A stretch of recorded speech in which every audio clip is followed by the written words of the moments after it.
Thank you very much. Very kind. It's Larry, I think, right? Good. Okay. Well, I'm so happy actually to have a pretty sound turnout, considering that we've got Andy Wakefield talking in the other room over there and Stephen Shore next door. So I just want to say that just to help you out, so you're focused on this presentation, that the ending of Andy's story is the monkeys that got vaccinated didn't do well.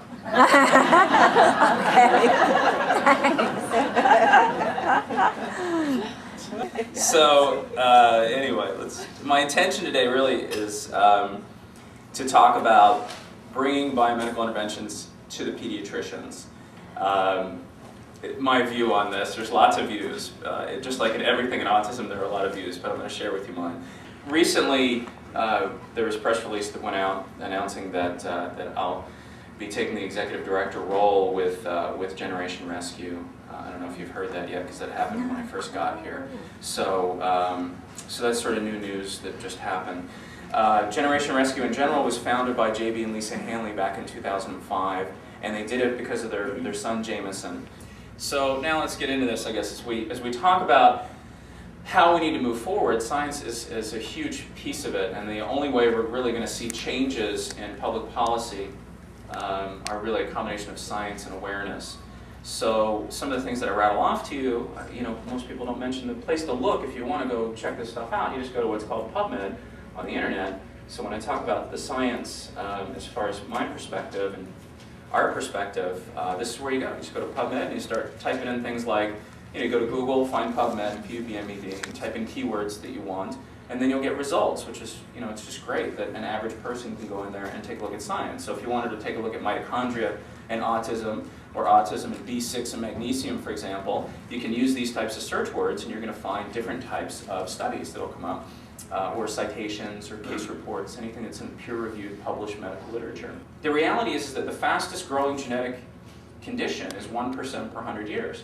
And no matter how you slice and dice autism, it's going to be very hard to be able to get over the last 25 years 1/4% increase, no matter how you slice and dice how you're looking at it. So is the rise due to better diagnosis is always the next question. Of course, is the rise due to better diagnosis? Well, so that would mean that where are all the autistic adults besides me?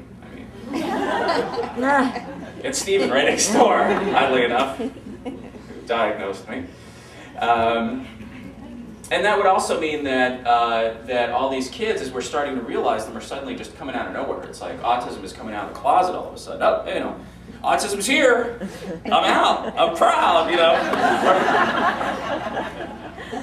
My kid was just quiet before. Now he's autistic. It's like, it's okay. I'm all right with it. So, class. All right. This press release went out on April 1st, and it was not a joke.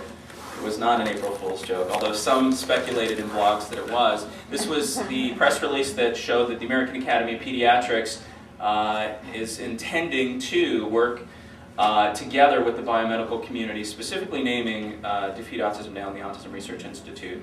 And the quote that I had in there said, "We're pleased that the AP reached out recently to Defeat Autism Now in order to better understand the treatments and interventions that we found beneficial to children with autism," said me, Executive Council member of Defeat Autism Now. "We are full of hope that this is the beginning of a thoughtful partnership that will further explore factors that might cause or contribute to autism, as well as examine safe and effective treatment approaches for families coping with autism."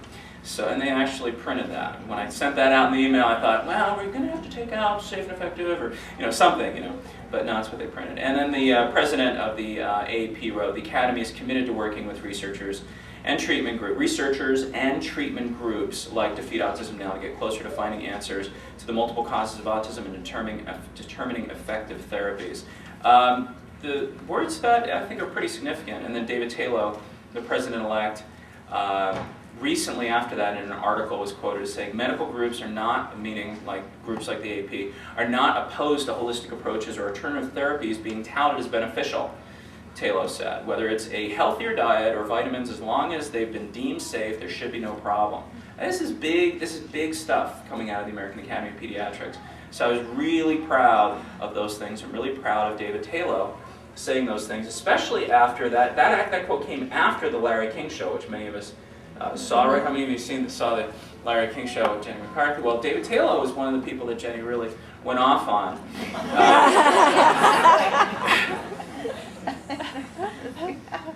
Yeah, and she was hormonal. She really was.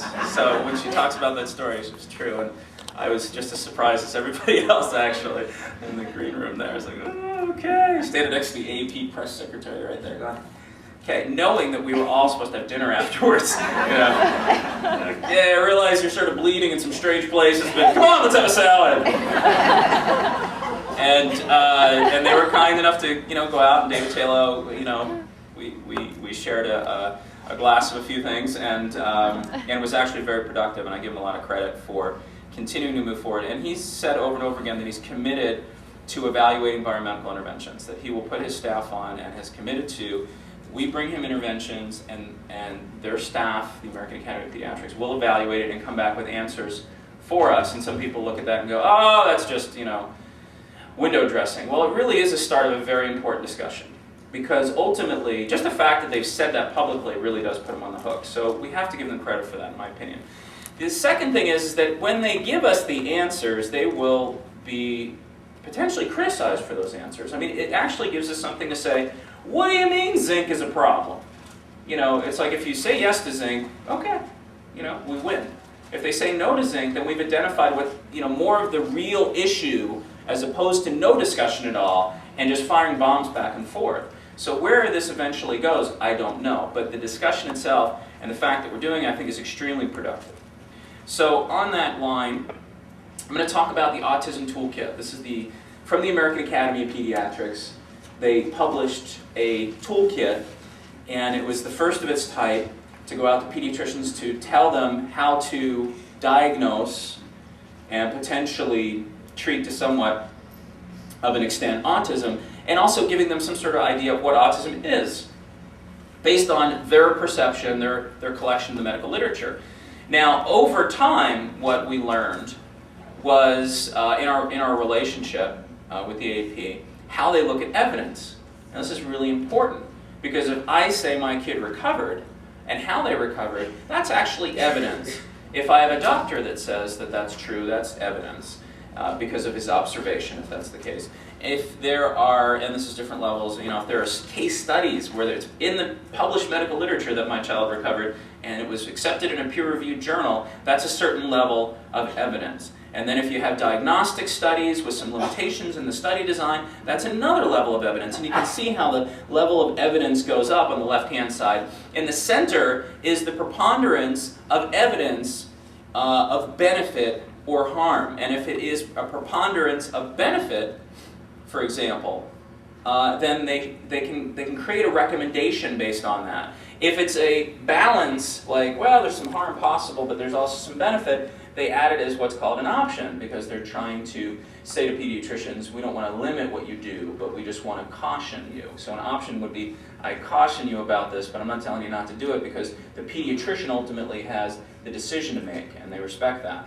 Unless where they say no, they go as far as to say no recommendation if it's something where there's not a lot of evidence of good and yet there's some balance of harm, then they would say no recommendation. If there's a strong amount of evidence saying harm, then they would make a recommendation the same way. We make a recommendation not to do it. If there's a very strong amount of evidence saying harm, then very strong recommendation not to do it. Pediatricians really choose to be pediatricians to help kids. That's the truth, and our experience with the pediatrician, when we put them in a very uncomfortable situation by putting a child with autism in front of them, potentially say that the vaccines could have been the cause, and tell them that they have to treat the kids when they're not trained how to do it, causes us to have a bit of a perception about our pediatrician, which I've carried for a few years myself as well. But when we look at what the future has to be, there has to be a bridge to these pediatricians, because we have, let's say, 600 really good doctors out there and 1,000,005 kids just in the United States to treat. We need to figure out a way to get to more.